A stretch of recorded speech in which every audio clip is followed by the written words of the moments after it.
fully developed C에서 그 amplitude 아니면은 인제 그 H 요 값이 최대가 되는 값을 찾는 것도 우리가 궁금하죠. 그쵸? 우리가 설계를 하려면 그 significant wave에 하여튼 해당되는 이것도 이거보다도 사실은 맥시멈이 더 궁금합니다. 그래서 요걸 인제 유도한 식이 있습니다. 요게 인제 요 식인데요. 예. 요것들을 인제 n에 따라서 인제 이 값들을 인제 쭉 계산한 것들이 이렇게 됩니다. 자 그래서 예를 들어서 지금 여기서 어 10 시간이다. 10 시간이다 그렇게 되면 그리고 인제 이게 평균 주기가 한 12초 정도다. 그럼 n이라고 하는 게 인제 이게 웨이브 하이트가 몇 번 발생했느냐 인제 이런 겁니다. 그래서 인제 지금 n 번이라는 게 지금 10 시간이기 때문에 10 시간을 이제 초로 바꾸고 그다음에 시초로 나면 3,000 번이 발생한다는 거죠. 그쵸? 3,000 번이 되면 뭐 여기다 인제 n 대신에 여기 3,000번 다 넣으면 됩니다. 예. 3,000번 넣으면 대략 인제 여기는 인제 여기는 요 차이가 지금 요거는 앰플리튜드고 이건 H 맥시멈이기 때문에 여기가 인제 2가 더 들어가 있습니다 사실은 2가. 2가 더 들어가 있어요. 그래서 인제 계산을 해 보면 요렇게 되고요. 근데 인제 아까 H significant wave height가 이게 이제 4 루트 m0였기 때문에 여기서 인제 요새 4 루트 m0를 빼면 2.07 정도가 됩니다. 2.07. 2.07이 되고요. 요게 인제 한 3 시간이다. 3 시간 우리가 인제 숏텀이라고 하면 3 시간이 중구난데 그럼 3 시간이면 인제 이게 인제 900이 되고 그렇게 되면은 그래도 이게 아마 9 얼마 정도 될 겁니다. 9 H significant wave height 이렇게 됩니다. 거의 2 배가 됩니다. 그러니까 인제 우리가 유입하고가 어느 해상 상태에 유입하고 가 뭐 한 3 미터다. 그러면은 그중에서 3 시간 동안 가장 맥시멈이 발생할 건 대략 한 6 미터, 2배 정도라고 보시면 됩니다. 예.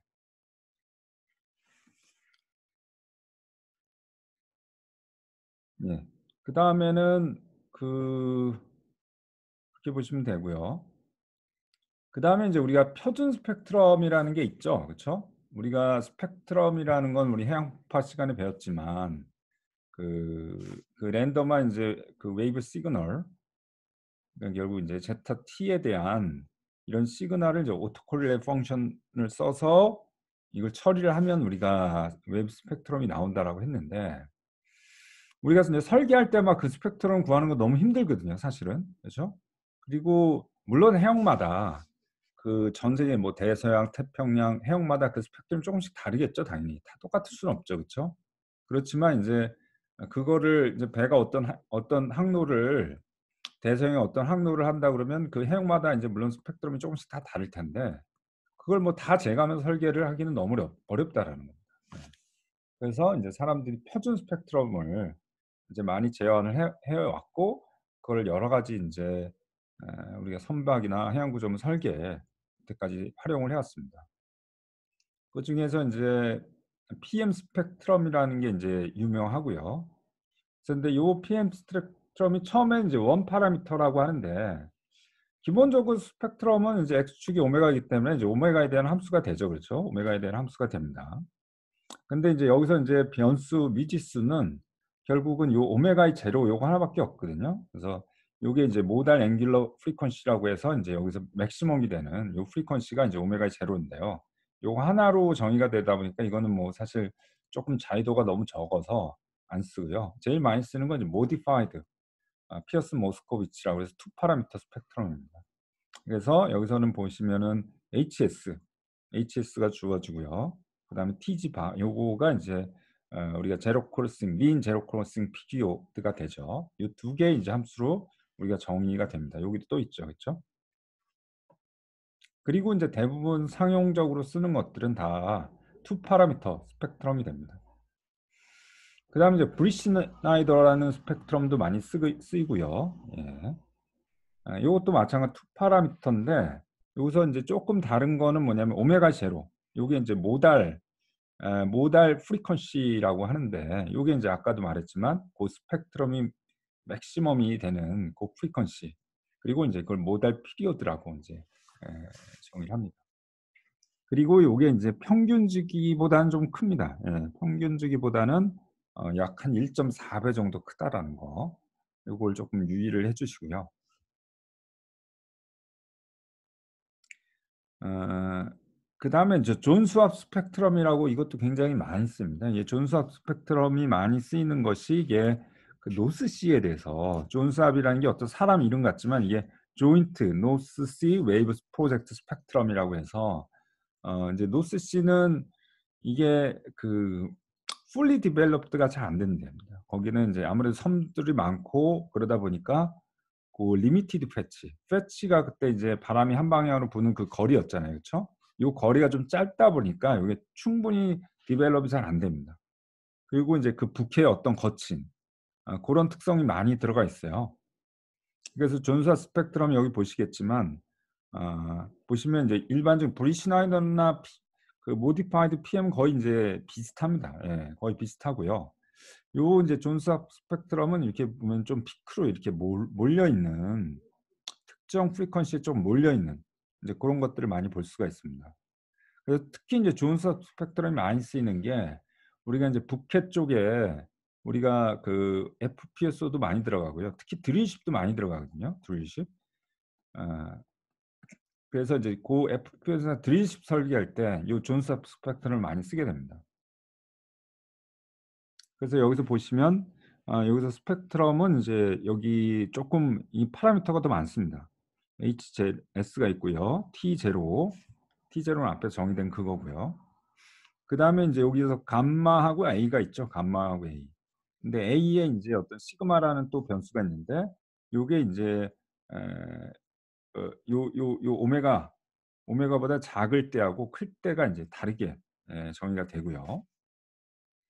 그다음에 요 감마는 인제 요게 인제 스웰이냐 아니면 로컬 웨이브냐에 따라서 다르게 됩니다. 근데 보통은 인제 3.3 이란 값을 많이 썼던 것 같아요, 프로젝트에서는. 예. 그래서 인제 요게 감마 A가 만약에 1.52가 되면 이게 인제 존수압이랑 똑같아집니다. 어차피 요 감마하고 요 감마를 가지고 요런 어떤 뭐라고 그러니까 요게 뾰족한 피크드니스 요런 것들을 인제 조절할 수 있는 파라미터가 됩니다. 그러기 때문에 인제 요것들을 인제 잘 조절하면 결국 스펙트럼이 기존의 인제 PM이나 V시나이더 요런 것들하고 인제 상당히 비슷하게 되죠. 자 요것도 뭐 아마 배웠을 텐데 인제 롱 클래스티드하고 인제 숏 클래스티드 웨이브라고 하죠. 그래서 인제 롱 클래스티드는 마찬가지로 이제 파정이잖아요. 이게 우리말로 하면 장파정파라고 하는데 요건 인제 단파정파라고 하는데 이게 인제 뭐냐면 이 롱 크레스티드 웨이브는 인제 이렇게 웨이브가 한 방향으로 이게 파정이라고 하면 크레스트라고 하면 이 인제 웨이브가 이렇게 한 방향으로 어 한 방향으로 인제 향하게 되는 거고 그러면 파장이 인제 이렇게 길어지는 거죠. 그죠? 그다음에 인제 숏 크레스티드 같은 경우는 이게 짧은 대신에 약간의 방향성을 띱니다 이렇게. 방향성을 띠는 게 숏 크레스티드가 되죠. 그쵸? 그래서 보통은 쪼끔 파고가 높다. 예 파고가 높으면 인제 롱 크레스티드에 좀 가깝고요. 파고가 좀 낮다라고 하면 인제 숏 크레스티드가 됩니다. 그래서 요거는 인제 웨이브 스펙트럼이 인제 보시다시피 이렇게 어 그 한 방향 메인 디렉션은 있지만 이렇게 퍼져 있어요. 스프레딩이 돼 있습니다. 그래서 인제 뮤가 0일 때 메인 방향일 때가 인제 스펙트럴 덴시티가 제일 크고요. 20 도, 40 도, 60 도, 80도 이렇게 갈수록 이 스펙트럼은 줄어듭니다. 그래서 인제 요 숏 크레스티드 웨이브 같은 경우는 요게 스프레딩 펑션이라는 걸 쓰게 됩니다. 스프레딩 펑션이라는 걸 쓰고요. 요거는 이제 보통 코사인 제곱으로 씁니다. 그러니까 뮤가 0일때 뮤가 인제 그 스프레딩 각도인데 뮤가 0일 땐 1이 되죠. 그쵸? 1이 되지만 1은 인제 이게 이제 1이 되면 안 되죠. 이렇게 좀 옆으로 나눠졌기 때문에 뮤가 0일 때 A가 1 보다 좀 작아야죠. 그걸 인제 구하는 기 방법이 있습니다. 그다음에 요 n에 따라서 스프레딩의 정도가 인제 달라집니다. 인제 이게 어떻게 돼요? 인제 10에 가까우면 대부분 다 뮤가 0 근처에 이게 집중이 되겠죠, 뮤가 0일 때. U가 0일 때 집중이 되고 n이 2가 되면 이제 쪼끔 이렇게 만만하게 퍼져 있겠죠. 그리고 인제 보통 μ는 이제 -2분의 파이부터 2분의 파이까지가 되고요. 그다음 스프레딩 펑션이라고 하는 건 인제 이걸 다 적분을 하면 1이 됩니다. 1이 돼야 됩니다.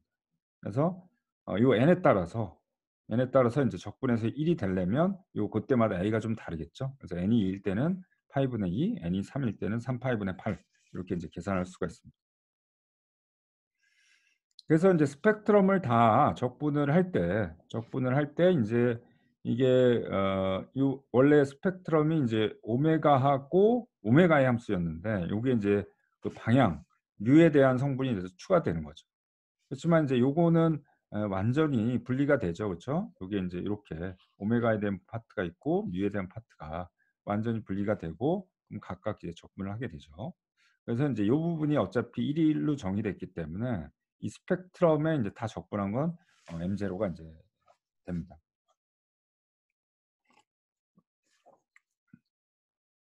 자 요게 인제 사실은 여기 질문도 있지만 요게 그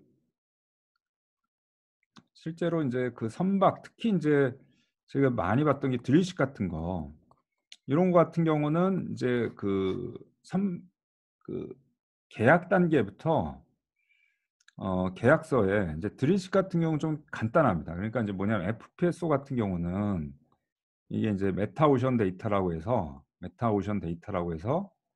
뭐 두만 보고서가 인제 보통 선주로부터 인제 전달이 됩니다. 선주라고 안 해요 사실은. 이제 컴퍼니라고 합니다 사실은.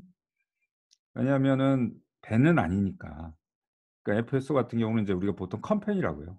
컴퍼니가 인제 어떤 요런 메타오션 데이터만 만들어내는 또 업체가 있겠죠. 그런 업체를 써서 우리가 인제 해양 구조물의 피드라고 하잖아요. 그쵸?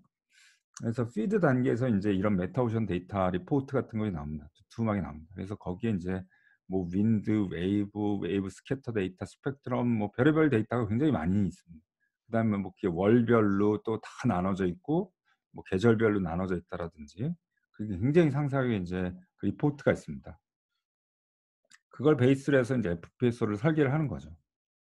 근데 이제 드립식 같은 경우는 그 FPS는 왜 그러냐면 딱 특정 지역에 이렇게 고정이 되니까 고 지역의 상세한 우리가 우리 힌트캐스트 데이터라고 해서 이거는 인제 뭐 그 기상이나 인제 해양학 하는 사람들이 인제 많이 하는 건데 뭐 힌트캐스트 데이터라는 게 우리가 부위를 띄워서 이렇게 좀 재잖아요. 그렇죠? 이게 잰 걸 가지고 뭐 시뮬레이션을 막 돌리고 하면 특정 위치에서의 뭐 100년 뭐 1000년의 어떤 그 분포를 우리가 가상으로 시뮬레이션을 해서 만들어 낼 수가 있어요. 그쵸? 우리가 인제 설계를 하려면은 보통 뭐 20년 뭐 100년 이런 인제 그 분포를 알아야 되는데 모든 뭐 로케이션에서 다 그렇게 해상 상태를 재진 않았을 거 아니에요. 그쵸? 그러기 때문에 인제 주어진 그러니까 알려진 뭐 계측된 이런 정보를 가지고 특정 위치의 정보를 가지고 인제 우리가 알고 싶은 위치에서의 어떤 과거의 어떤 데이터를 가상으로 만들어 냅니다. 뭐 그런 것들은 힌트캐스트 데이터라고 하는데요. 자 여하튼 FSO 같은 경우는 굉장히 인제 상세한 메타오션 데이터를 바탕으로 설계를 합니다. 근데 드론식 같은 경우는 인제 이게 계속 용선을 하는 거고 계속 돌아다니잖아요. 그쵸? 그러니까 이거는 어차피 돌아다니기 때문에 뭐 이제 명확하게 이런 데이터를 줄 수가 없어요. 그래서 인제 아주 드릴십에 대한 그 해상 상태 조금 굉장히 간단합니다. 뭐 HS, 뭐 TP나 또는 뭐 TG 요런 것들이 인제 주어 주고 대표적으로 이것도 인제 물론 맥시멈이죠. 그쵸? 이 드릴십이 겪을 수 있는 그 맥시멈의 어떤 해상 상태. 뭐 보통 인제 뭐 북해나 이런 데 같으면 보통 한 15 미터 정도 됩니다. 이건 뭐 한 10 초에서 한 12초 정도 되는 것 같고요. 그다음에 스펙트럼은 뭐 존수압 그다음에 인제 숏 크레스티드 같은 경우는 뭐 숏 크레스티드로 써라. 예. 예. 그다음에 인제 숏 크레스티드, 롱 크레스티드 이런 인제 또 있습니다. 예. 이런 것들이 계약서에 그 스펙에 몇 줄 안 돼요. 그냥 뭐 한 반 페이지 정도로 어 정해 정의가 되어 있습니다. 그럼 이제 이거 가지고 결국은 그 드릴십에 모든 그 웨이트가 추정이 돼야 되고요. 이걸 바탕으로 해서 웨이트가 추정이 돼야 되고, 웨이트가 추정이 되면 이제 그걸로부터 이제 우리가 제작 단가가 나옵니다.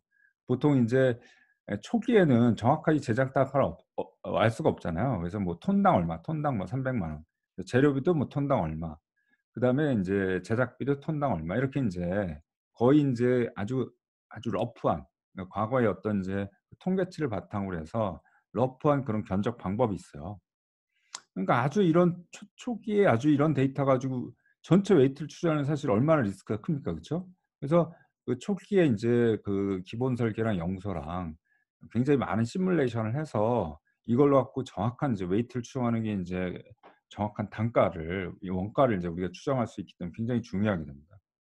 그래서 저도 이제 그때 당시 연구회사에 있으면서 이제 불려가서 이제 물론 이제 배에 대한 기본적인 정보가 있죠. 그다음 운동 해석도 하고 뭐 구조 해석도 이제 초기 아주 초창기 하면서 대략적으로 이제 추정하는 데 많이 도움을 줍니다. 그래서 굉장히 이제 이런 것들이 중요한데요. 그래서 이제 지금 여기 질문도 있지만 요게 이제 요 n이 증가되면, 여기서 n이 증가되면 요게 이제 밴딩 모멘트라든지 아니면 퍼티그 스트렝스에 어떤 영향을 미치느냐. 그렇죠? 요 디자인 이건 이제 버티컬 밴딩 모멘트라고 보시면 되죠. 그렇죠? 버티컬 밴딩 모멘트에 대해서 어떤 영향을 미치냐인데, 특히 이제 요거는 그 질문을 요렇게 보시면 됩니다. 요게 이제 그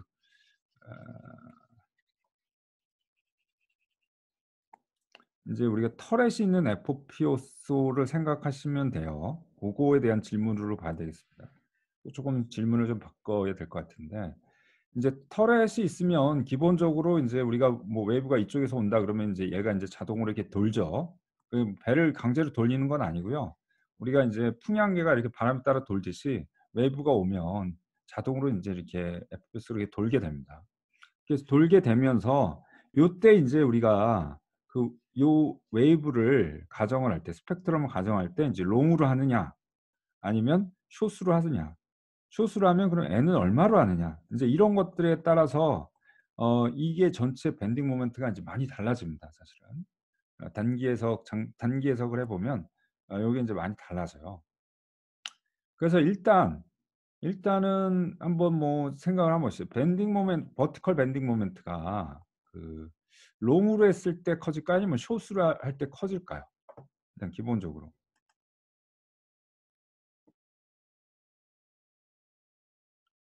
자, 일단 뭐 다 음소거를 해제를 했습니다, 지금. 자, 뭐 한번 물어볼게요. 어, 허영민. 네, 교수님. 예. 뭐 어떨 것 같아요? 아, 어, 제가 봤을 때는 롱일 때가 밴딩 모멘트가 더 커질 것 같습니다. 예, 그렇죠. 네, 그거는 이제 그 웨이브가 네, 그 우리가 밴딩 모멘트라는 건 이제 헤드 실 때 가장 크잖아요, 그렇죠? 그다음에 네. 이제 롱 클래스들 같은 경우는 100%다 헤드 실로만 온다라는 겁니다. 그렇기 때문에 밴딩 모멘트는 롱일 때가 이제 더 커지게 됩니다. 자, 그러면 이제 n, 그건 숏 크레스티드로 근데 이제 무조건 해라, 숏 크레스티드 해라라고 했을 때 n은 이제 n에 따라서는 어떻게 될까요? n이 커지면 어떻게 될까요? n이 커지면 버티컬 밴딩 모멘트는 커진다, 작아진다. n이 커지면 버티컬 밴딩 모멘트는 작아질 것 같습니다. 음, 아니죠. 사실 n이 커지면 어떻게 돼요? 이게 이제 그 뮤가 0일 때 더 집중이 되는 거잖아요, 그렇죠? 그렇죠. 그러면은 결국 뮤가 0일 때 집중이 된다라는 거는 대부분 다 헤드 C에 좀 집중이 된다는 뜻입니다. 그러니까 VBM도 커지죠. 오히려 n이 작을 때가 이게 좀 완만하게 이 방향에 따라 스프링이 됩니다. 자, 그다음에 이제 퍼티그는 어떻게 되느냐? 퍼티그는 퍼티그는 이제 퍼티그의 부위에 따라 다른데요. 인제 퍼티그도 이게 인제 퍼티그도 마찬가지로 종부제가 있고 종부제가 론지튜디널 멤버가 있고 그다음에 인제 트랜스버스 횡부제 쪽이 있습니다. 트랜스버스 멤버. 특히 인제 우리가 요런 거를 봅시다. 요게 인제 FPSO 아까 마찬가지로 이렇게 FPSO가 있었고요.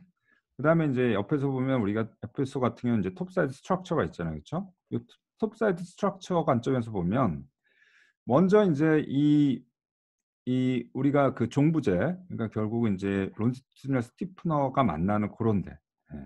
고런 요런 론지 부재 같은 경우는 인제 롱일 때가 더 크죠. 그쵸? 버티기 데미지가 더 큽니다. 근데 인제 트랜스버스 멤버 특히 인제 이렇게 그 톱사이드 구조물 같은 경우는 뭐에 취약해요 이게 사실은. 뭐에. 이게 인제 롤에 취약하죠 롤에. 그쵸? 이제 롤에 굉장히 취약합니다. 예 구조물은. 그러니까 인제 롤링을 할 때 요게 인제 롤이 인제 사실 각도가 크잖아요. 피치야 어차피 배가 기니까 피치 각도에 얼마 안 될 거 아니에요. 굉장히 작죠. 그쵸? 근데 인제 우리가 롤 방향은 인제 댐핑이 작기 때문에 롤이 인제 사실 피하려고 우리가 터렛을 쓰는 거잖아요. 웨이브가 측면으로 오면 이게 배가 롤링을 하게 되면 이 톱사이드 구조물이 인제 난리가 나죠. 그쵸? 난리가 난다는 건 우리가 톱사이드의 주요한 게 세퍼레이션이잖아요 가장 중요한 거. 중요한 기능이 우리가 오일하고 뭐 워터하고 뭐 이런 것들 다 가스하고 이런 것들 세퍼레이션 하는데 가장 중요한 건 뭐다? 중력이죠. 그래비티. 다 중력을 이용해서 밀도 차를 이용을 해서 다 분리를 하기 때문에 근데 인제 이렇게 롤링이 생겨서 이게 인제 가속도가 생기면 뒤죽박죽되고 그러면 퍼포먼스가 좋게 나올 수가 없죠. 그래서 인제 롤링을 피하기 위해서 우리가 터렛을 붙이는 건데 그런데 인제 마찬가지로 구조 관점도 마찬가지입니다. 이렇게 톱사이드 구조를 설계할 때 롤링일 때가 제일 안 좋아요. 네. 그래서 이때 퍼티그 손상도가 인제 굉장히 많이 올라갑니다, 필요 손상도가. 그래서 FPSO 같은 경우는 이런 터렛이 있는 FPSO 같은 경우는 오히려 오퍼레이션 할 때보다 어떨 때가 더 위험하냐면 이걸 그 지역까지 끌고 갈 때 트랜짓 할 때 인제 이게 터그 같은 것들이 인제 보통은 끌고 가거든요. 인제 뭐 한국에서 만들어서 저 유럽이나 북미 이런 데까지 끌고 가다 보면 그때가 더 위험해요. 그때는 터렛이 인제 작동을 못 하잖아요. 그쵸? 그러다 보면 인제 웨이브가 이쪽에서도 올 수 있고 뭐 측면에서도 올 수 있고 뭐 하다 보면 이때 인제 오히려 더 이 톱사이드 구조물은 더 그때 손상이 될 수가 있습니다. 자 그래서 인제 요 트랜스버스 멤버 같은 경우는 이제 숏 크레스티드일 때가 인제 더 크게 됩니다. 자 그러기 때문에 인제 그 숏이냐 롱이냐 이거를 어차피 이게 쪼끔 확률적인 부분이 있기 때문에 이런 것들 다 알기 때문에 발주처에서는 인제 어 보수적으로 자 뭐 예를 들어 VBM 설계를 할 때는 이때는 무조건 롱 크레스티드 웨이브를 써라. 이렇게 인제 주장을 하고 그다음에 인제 퍼티그 데미지 톱사이드의 퍼티그 데미지라든지 톱사이드의 퍼티그 데미지 아니면 톱사이드 디자인할 때라고 하면 되겠네요. 어차피 뭐 퍼티그 데미지든 톱사이드에 인제 디자인할 때는 이때는 이제 숏 크레스티를 써라. 이제 이렇게 인제 스펙에 좀 명시를 해 놓습니다. 특히 인제 또 숏 크레스티드를 쓸 때 인제 범위를 그다음에 인제 얼마로 할지 이런 것들에 대해서도 가급적 넓게 해서 그러니까 인제 가급적 발주처는 하중이 커지는 방향으로 모든 조건들을 이제 기술을 해 놓습니다. 근데 이제 그때 인제 사실은 잘 내고를 하고 싸워야 되죠 그때. 그쵸? 그냥 주는 대로 하는 게 아니라 무조건 발주처에서 원하는 대로 딸려갔다는 뒤에 인제 제작하다 보면 인제 난리가 나죠 인제 원가를 넘어서게 되면. 그때 인제 발주처는 무조건 보수적으로 방향을 하기 때문에 조선소는 인제 좀 가격을 낮추기 위해서 '이건 너무 비현실적이다. 좀 현실적인 터렛이 있기 때문에 어떤 인제 웨이브가 오는 인제 그 분포 정보 디렉션에 대한 분포를 인제 최소화한다든지 해서 그러니까 인제 원가 관점에서는 인제 낮출 수 있도록 이 내고를 많이 합니다. 자, 요런 내용이 있었고요. 자, 그래서 인제 요런 스프레딩이라는 것들이 뭐 인제 우리가 코사인으로 보면 이제 수학적으로 정확하게는 완전히 대칭이 돼 이렇게 되는데요. 실제로 이제 measured and spreading을 보면 약간 좀 비슷하지만 약간 좀 찌그러져 있죠. 그죠? 예. 근데 요즘은 그 웨이브 레이더 같은 것들이 있어서 물론 정확도에 쪼끔 뭐 문제가 있다라고는 하지만 인제 특히 이제 배는 이제 항해를 배는 이제 배가 인제 자꾸 운동을 하니까 이 정확도가 좀 떨어진대요. 근데 인제 FPSO라든지 아니면 인제 어떤 해양 그 기상탑 같은 데 이런 데다가 인제 웨이브 레이더를 인제 붙여 놓으면 실시간으로 어떻게 되냐면 인제 실시간으로 어떤 웨이브의 분포 이런 것들이 인제 다 3 차원 데이터로 나오기 때문에 이런 3 차원 스펙트럼 정보를 다 끄집어낼 수가 있습니다.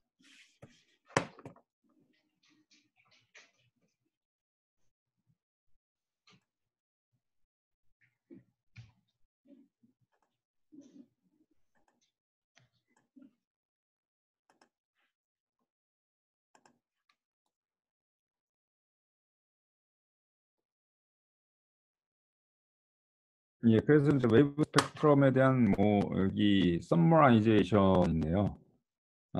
엔제로라는 게 인제 사실은 우리가 시계열에서 인제 우리가 인제 시계열을 이렇게 샘플링을 해서 구할 수가 있죠. 그쵸? 이렇게 구할 수 있는데 요 시계의 이 irregular wave라는 게 인제 regular wave들의 무한계의 어떤 합으로 나타낼 수 있고요. 이제 이런 것들을 이용하면 이게 인제 우리가 요 스펙트럼 결국 인제 스펙트럼의 에어리어로 이게 정리가 된다라는 것들을 우리가 앞에서 정리를 했었습니다.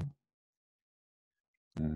그래서 인제 이 스펙트럼 즉 인제 그 성분 다시 말하면 거꾸로 이제 스펙트럼이 주어지면 여기서 인제 irregular wave를 구성하는 그 regular wave들의 앰플리튜드를 우리가 인제 계산할 수가 있습니다.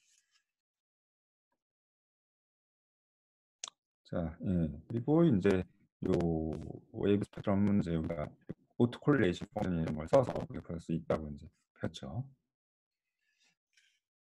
그다음에 두 번째 요 다음에 인제 넘어가기 전에 뭐 잠깐 보도록 하겠습니다. 잠시만요.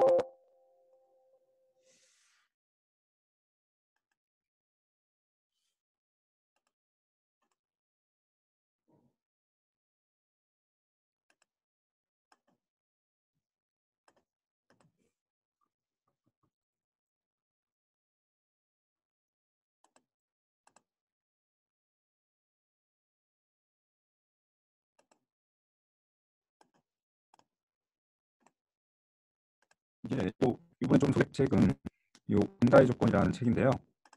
잠시만요.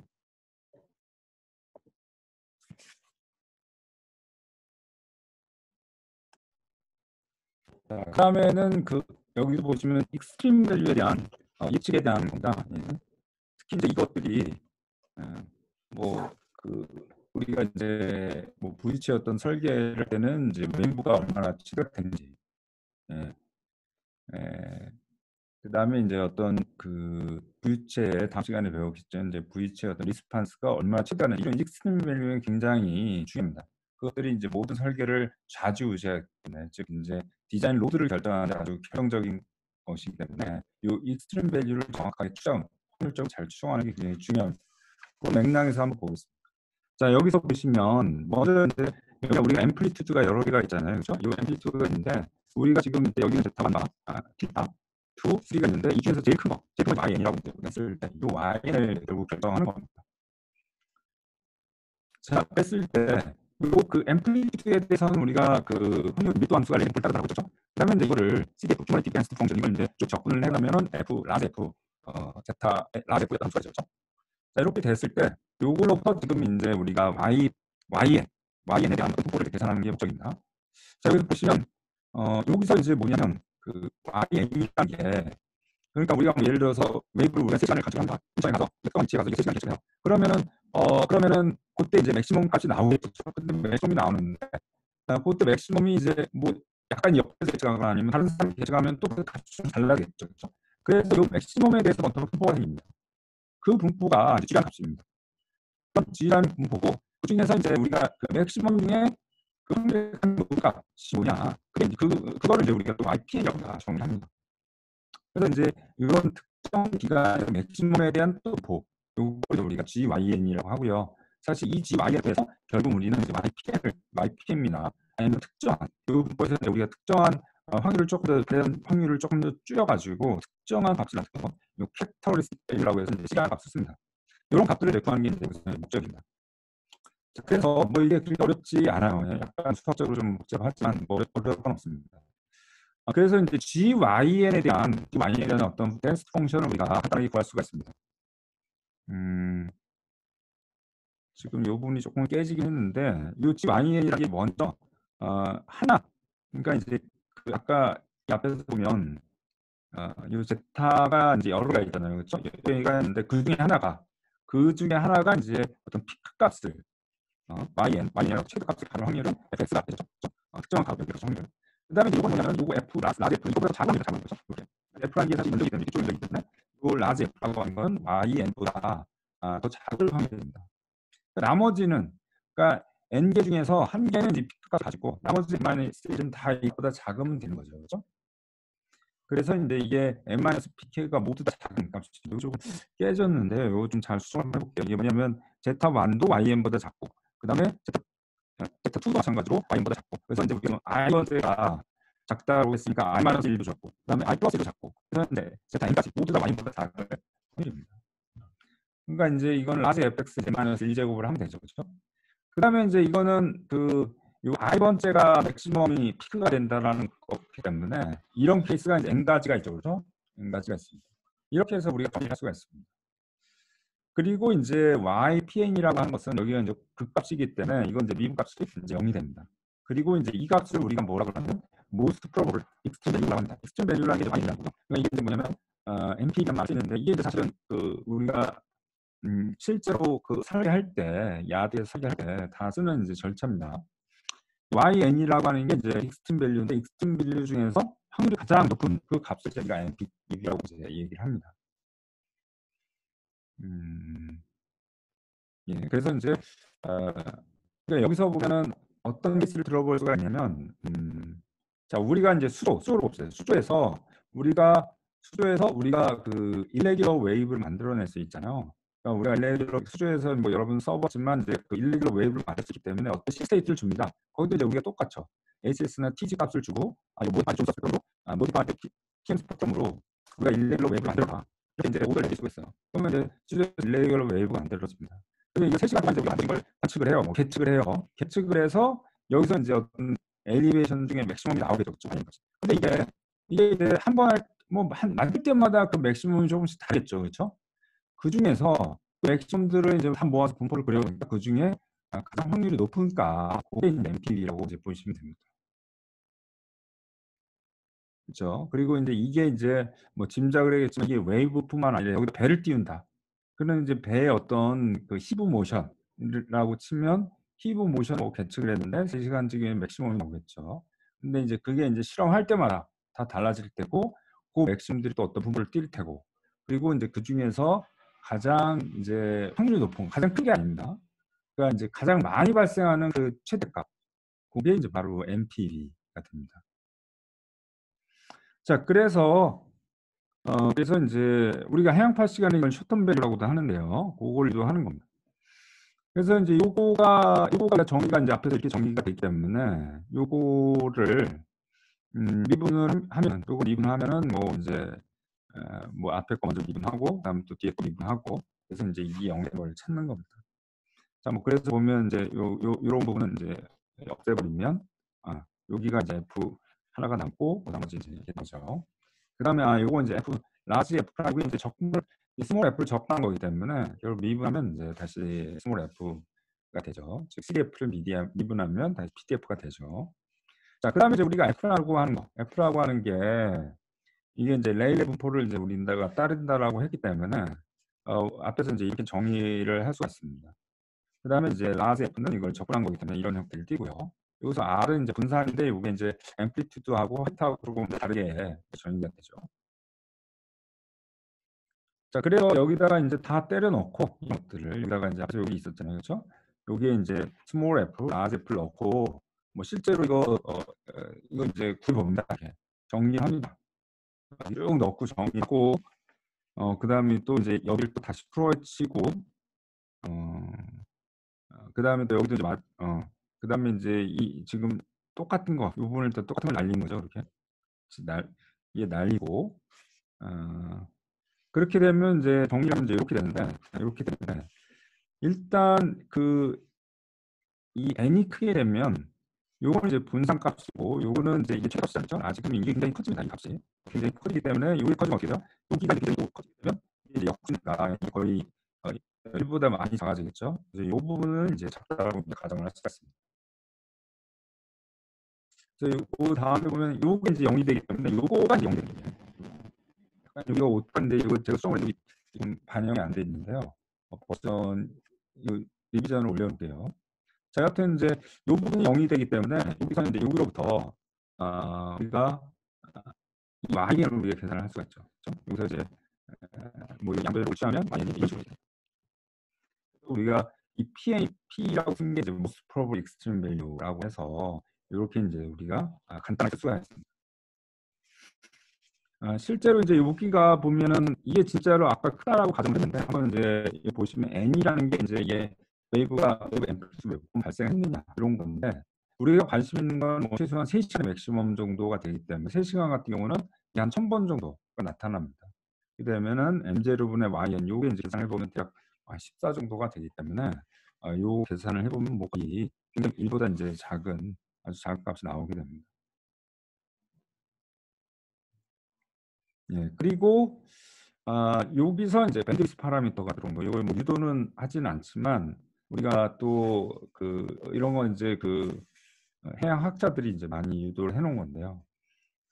우리가 인제 이 밴드위스 파라미터라는 게 완전 밴드가 아니라 내로우 밴드 이 밴드를 나타내는 파라미터잖아요. 그쵸? 그래서 입시론으로 인제 우리가 이거 고려를 하면 그러니까 인제 웨이브 스펙트럼의 인제 밴드 파라미터 이걸 인제 나타내면 여기가 쪼금 바뀌게 됩니다. 요 n 앞에 요런 파라미터가 인제 들어오게 되죠. 그죠?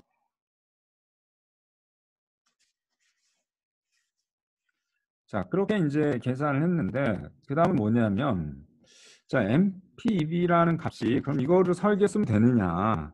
쪼끔 찜찜한 거예요. 이게 인제 확률 계산 제일 높아요. 그러니까 최대치에서 아까 우리가 수조에서 실험을 한다고 그랬죠. 3 시간 동안 이제 실험을 하면서 그러면은 뭐 예를 들어서 뭐 100 번을 발생했더니 뭐 가장 큰 한 50 번보다 이 값이 나타났다 그랬죠. 그런데 이제 사실은 이거는 확률이 제일 높은 거지 사실은 우리가 또 한 번 101 번째 그럼 실험하면 이 값보다 더 클 수가 있잖아요. 그렇죠? 이거는 이제 물론 이제 이 값이 될 확률이 가장 크긴 하지만 분명히 이거보다 더 클 확률이 충분히 있습니다. 그래서 그걸 확률을 계산을 해 보니까 우리가 YPN을 넘을 확률이 한 63.2%가 된다. 그래서 요거 그대로 쓰기는 쪼끔 충분하지 않다라고 해서 이 값을 이 분포를 알게 되면 이 값을 이쪽으로 옮겨서 우리가 인제 알파라는 그런 리스크 파라미터를 도입해서 리스크 파라미터라는 게 인제 그 값을 넣은 확률이 되는 거죠. 고거를 인제 확률을 이용을 해서 요걸 쪼끔 더 키워서 씁니다. 여기는 캐릭터리스틱 밸류라고 하게 됩니다. 그래서 인제 요 알파라는 리스크 파라미터가 뭐냐면 이 YN에 대한 분포 중에서 익스트림 밸류 n가 줬었던 익스트림 밸류가 이제 YCN이라는 값을 넘을 확률이 인제 알파가 되는 겁니다. 인제 다시 말하면 이 넘을 확률이니까 여기서는 인제 어 음 그러니까 YCN 인제 그러면 n-p가 YCN보다 더 이제 각보다 작은 확률은 이제 고게 결국은 CDF가 되는 거죠. CDF가 되고 CDF가 인제 결국 1-알파가 되는 거죠. 그래서 요 CDF라고 하는 것은 인제 다시 에 n 개가 다 이거보다 작게 된다라고 했으니까 인제 우리가 요거 n 제곱으로 우리가 나타낼 수가 있고요. 음. 결국은 인제 이게 뭐냐면 n 개의 피크가 있는데 그게 모두 다 아 그 ICM보다 작은 확률이니까 요게 인제 다시 요 GN이라고 하는 게 이제 앞에 보면 F로 정의가 됐고요. 뭐 여기서는 이제 GN까지 하지 않더라도 요거 자체가 사실은 그러니까 어떤 이제 우리가 N 피크라는 것 중에 아까 우리가 렐레 분포를 따랐죠. 그쵸? 그리고 인제 요거에 CDF가 지금 라지 F가 있기 때문에 요게 YCN보다 작은 확률이니까 요거 이제 N개 N번 반복이 된다고 해서 이제 N 쓸 수가 있습니다. 앞에서 그 CDF가 렐레 분포를 이제 조건에서 이제 정의를 했었죠. 그렇게 돼서 여기다가 이제 넣으면 여기서 n을 이제 n-1 쪽으로 옮겼죠. 그렇죠? 그다음에 이제 테일러 시리즈 하면 이렇게 되고요. 여기서 이제 포워드 텀까지 정의를 하고 그렇게 돼서 이제 정의를 하면 YCN 값이 이제 이렇게 됩니다. 그래서 YCN이라는 게 알파가 개인 웨이터가 됩니다. 이거 이제 마찬가지로 아까 이제 밴드위스 파라미터 입실론을 고려하게 되면 알파분의 n 요 앞에다가 요 부분이 또 들어가요. 자, 그래서 요게 요 이제 밴드위스 파라미터를 고려했을 때 n이라는 게 이제 우리가 요렇게 정의가 되는데요. 요 이제 우리가 입실론 요 부분을 좀 무시를 하면 일단 요거는 없다라고 우리가 가정을 하면 인제 우리가 조금 식을 간단하게 쓸 수가 있습니다. 인제 보통 인제 우리가 선급이라든지 아니면은 야대에서 쓰는 식 인제 요런 식으로 되거든요. 인제 여기 보시면 원래 식은 우리가 유도한 건 이거였잖아요. 그죠? 이렇게 됐는데 잘 보시면 요 TG 바 요거 인제 오침 플러스가 유도했던 거죠. 그래서 스펙트럼의 엔젤과 X로 우리가 쓸 수 있는 거고요. 그다음에 인제 n이라고 하는 거는 요게 인제 몇 번 발생했냐니까 요 t가 인제 우리가 hour로 하면서 이걸 곱하면 되고 그다음에 이건 이제 평균주기로 나누면 되죠. 그렇죠? 평균 주기로 나누면 되는데 인제 평균 주기가 인제 요거니까 여기다 넣으면 이렇게 됩니다.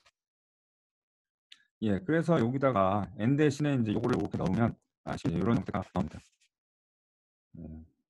그래서 인제 여기가 YCN일 때는 이렇게 되고 PN일 때는 알파가 이제 그렇죠?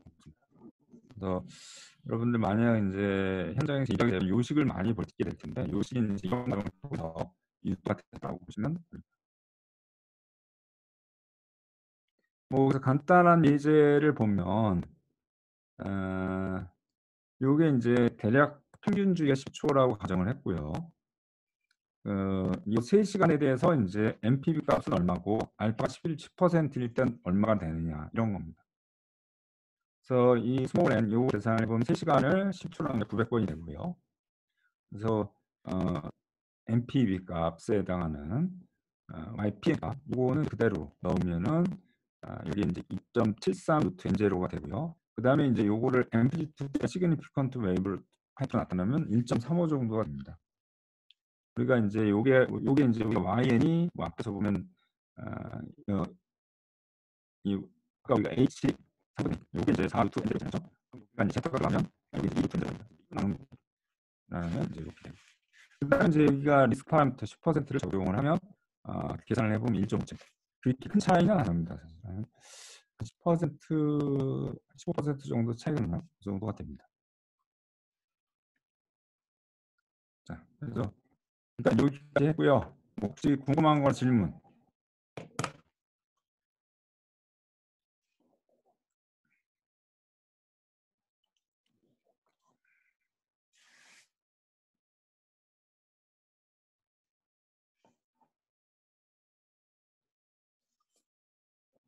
자, 그럼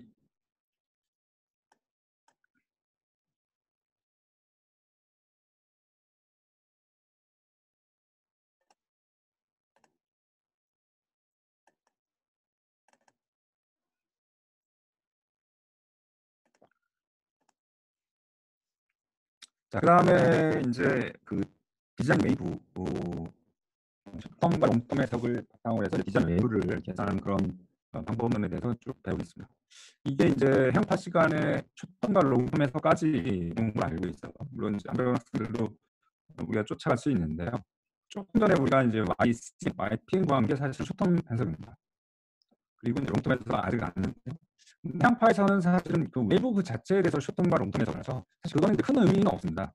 왜냐면 이제 우리가 궁금한 거는 어떤 배에 인제 예를 들어서 밴딩 모멘트 했을 때 우리가 어떤 배를 설계하는 데 있어서 우리가 제일 중요한 배가 설계하는 데 있어서 이게 이제 배가 20m로 올라간다라고 했을 때 이제 이 미드십에서 웨이밴딩 20m를 최대한 발생할 수 있는 맥시멈 웨이브 밴딩이 얼마냐 이걸 이제 우리가 알아야 사실 설계를 해서 웨이브가 얼마나 이거는 우리가 사실 별로 중요하지 않아요. 물론 이제 이렇게 생각할 수도 있죠. 가장 웨이브가 클 때 밴딩 모멘트가 값이 크니까 뭐 가장 큰 웨이브를 구한다면 그거에 대해서 밴딩 모멘트 구한다 이렇게 할 수도 있지만 그게 통계적으로 똑같지 않습니다. 그렇기 때문에 우리는 이제 롱텀 숏텀 해석을 하는데 해석할 시간에는 그냥 뭐 그 웨이브 자체에 대해서 롱텀 숏텀을 했다라고 하면 이제 우리는 배의 어떤 리스판스, 그 이제 운동의 리스판스가 될 수도 있고요. 그다음 배 하중에 나가는 뭐 토셔널 모멘트라든지 호리존탈 밴딩 모멘트라든지 우리가 배를 설계하는 데 있어서의 그 하중에 대한 숏텀 롱텀 해석을 하는 게 사실은 이제 이 구조하는 사람들은 중요합니다. 그런 과정을 이제 우리가 배울 겁니다. 그리고 그거에 대면 이제 우리가 뭐 여러분 그 운동 제어 뭐요 시간에 한번 배웠을 텐데 운동 해석, CQP 해석, RAO 이런 것들 이용해서 먼저 우리가 구하려고 하는 웨이브 리스판스 스펙트럼을 만들어서 그걸로부터 이제 롱텀, 숏텀 해석을 해서 설계 하중을 결정을 하게 됩니다. 그리고 이제 디자인 웨이브라고 하는 건 그 설계 하중을 만들어내는 웨이브가 디자인 웨이브가 되죠. 여기 부분이 조금 여러 가지가 복합되어 있습니다. 이 웨이브 스펙트럼도 있고요, 운동 해석 부분도 있고 또 부재적도 있고요. 이런 것들이 믹스업이 되기 때문에 조금 긴데요.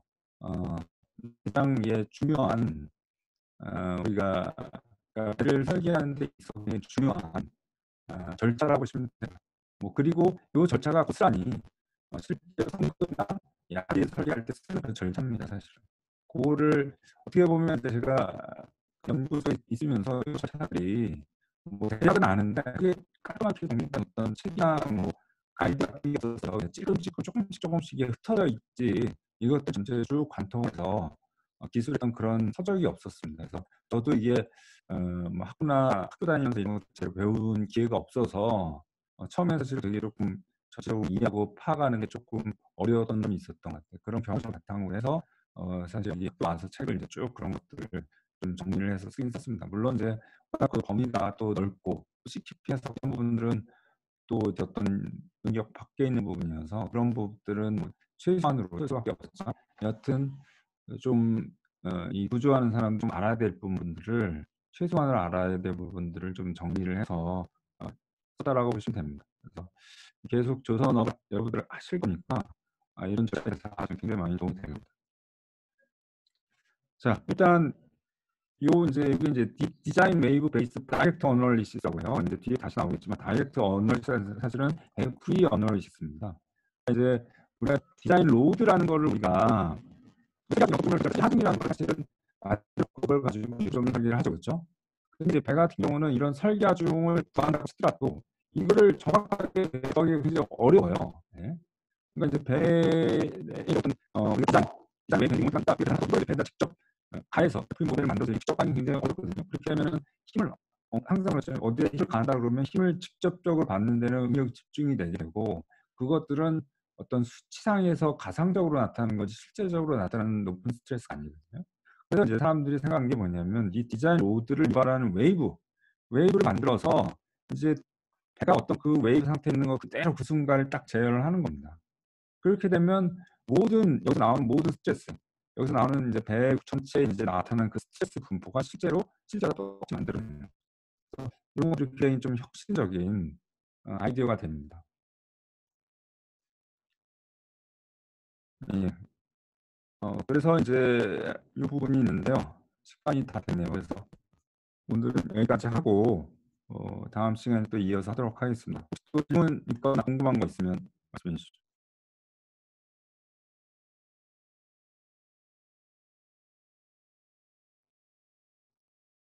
없으면 이만 마치도록 하겠습니다. 예, 감사합니다. 수고하셨습니다. 고생하셨습니다.